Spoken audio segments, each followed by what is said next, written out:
Hello friends, अक्सर expecting parents यानी कि वो कपल्स जो अभी अभी माँ बाप बनने वाले हैं, उनके मन में एक चीज़ को लेके अक्सर एक्साइटमेंट रहती है कि उनके बच्चे का ब्लड ग्रुप क्या होगा या ब्लड ग्रुप से उनको प्रेगनेंसी में कोई दिक्कत तो नहीं आने वाली है। आज इन्हीं दो चीज़ों के बारे में हम बात करने वाले हैं। कोशिश करिए मैंने सिंप्लीफाई तरीके से आपको समझाने की, एंड आई होप आप इस सिंपल फॉर्मूले से अपने बच्चे का ब्लड ग्रुप क्या हो सकता है ये गेस कर सकते हैं। अगर फादर का ब्लड ग्रुप ए है और मदर का ब्लड ग्रुप भी ए है, तो अगर हम ऐसे में देखते हैं तो बच्चे का ब्लड ग्रुप या तो ए होगा या ओ होगा। ऐसा इसलिए होता है क्योंकि जो ब्लड ग्रुप है अगर दो जीन से डिसाइड होता है। अगर फादर का ब्लड ग्रुप ए है तो इसका मतलब उनका पैटर्न ए या ए ओ होगा। इसी तरीके से मदर का भी जो पैटर्न है वो ए या ए ओ हो सकता है। और अब इन दो लोगों से जब बच्चा पैदा होगा तो उनका कॉम्बिनेशन ए इधर से ए या ये ए या ओ हो सकता है। तो ऐसे में वो कपल्स जिसमें दोनों का ब्लड ग्रुप ए है तो उनके बच्चे का ब्लड ग्रुप या तो ए होगा या सिर्फ ओ होगा। इसके अलावा तीसरा कोई ब्लड ग्रुप नहीं हो सकता है।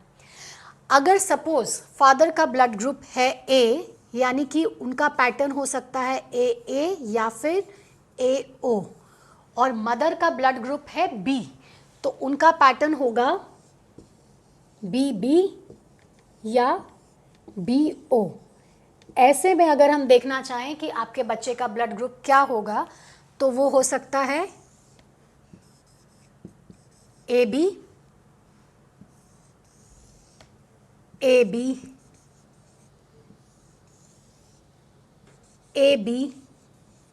या फिर ओ। तो ये आपके बच्चे का ब्लड ग्रुप ऐसे केस में क्या आ सकता है, सिर्फ ए बी या ओ। इसके अलावा कोई और ब्लड ग्रुप पॉसिबल नहीं है। तो इस तरीके के परम्यूटेशंस कॉम्बिनेशंस के ज़रिए आप कैलकुलेट कर सकते हैं कि आपके बच्चे का ब्लड ग्रुप क्या हो सकता है। ऐसे ही चलिए समझने के लिए एक और एग्जाम्पल लेते हैं जिसमें फादर का ब्लड ग्रुप है ए बी और मदर का ब्लड ग्रुप है ओ। तो ऐसे में कॉम्बिनेशंस क्या बैठेंगे, ए ओ या फिर बी ओ, यानी कि बच्चे का ब्लड ग्रुप होगा ए या बी। तो इस तरीके के अलग अलग कॉम्बिनेशंस के ज़रिए आप कैलकुलेट कर सकते हैं कि आपके बच्चे का ब्लड ग्रुप क्या होगा। सेम ब्लड ग्रुप है यानी कि पेरेंट्स का ब्लड ग्रुप बी पॉजिटिव है, ओ पॉजिटिव है, तो ऐसे में कोई प्रेगनेंसी में दिक्कत तो नहीं आती है। डेफिनेटली कोई दिक्कत नहीं आती है, सिर्फ कंसेंगुइनस मैरिज का मतलब होता है कि रिश्तेदारी में अगर आपने शादी कर रखी है, जैसे कि मामा की बेटी या मासी के साथ में आप आपस में किसी तरीके से चचेरे या ममेरे भाई बहन लगते हैं, आपने शादी कर रखी है, तब एक ही ब्लड ग्रुप होने से परेशानी आ सकती है। अदरवाइज सेम ब्लड ग्रुप होने से किसी भी तरीके से कोई परेशानी नहीं होती है। दूसरी परेशानी तब आती है जब मदर RH नेगेटिव हो और फादर RH पॉजिटिव हो। ये तो जैसे हमने समझा एक मेजर ब्लड ग्रुप के पैटर्न्स होते हैं कि ए होगा, ओ होगा या ए बी होगा।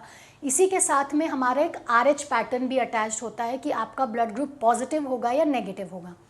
अगर मदर का ब्लड ग्रुप नेगेटिव है और फादर का ब्लड ग्रुप पॉजिटिव है तो ऐसे में प्रेगनेंसी के दौरान या उसके बाद में बच्चे को तकलीफ हो सकती है, खासकर दूसरी या तीसरी प्रेगनेंसी में, और वो भी तब जब आपने पहली प्रेगनेंसी में ध्यान नहीं दिया हो।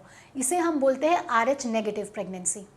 अगर मदर नेगेटिव है और फादर पॉजिटिव है तो बच्चे का ब्लड ग्रुप नेगेटिव भी हो सकता है और पॉजिटिव भी हो सकता है। अगर बच्चे का ब्लड ग्रुप नेगेटिव है तो ऐसे में कोई दिक्कत ना तो माँ को आती है ना बच्चे को आती है। प्रेगनेंसी में और डिलीवरी के बाद प्रॉब्लम तब आती है जब बच्चे का ब्लड ग्रुप पॉजिटिव हो। अगर मदर नेगेटिव है और बच्चा पॉजिटिव है तो ऐसे में मदर के ब्लड में बच्चे का ब्लड मिक्स होने की वजह से कुछ खास तरीके के बदलाव आते हैं, जिसे हम बोलते हैं कि कुछ खास तरीके के एंटीबॉडीज़ जनरेट होते हैं। ये एंटीबॉडीज़ जब खून के ज़रिए बच्चे के अंदर में पहुंचेगा तो वो उसको नुकसान पहुंचा सकते हैं।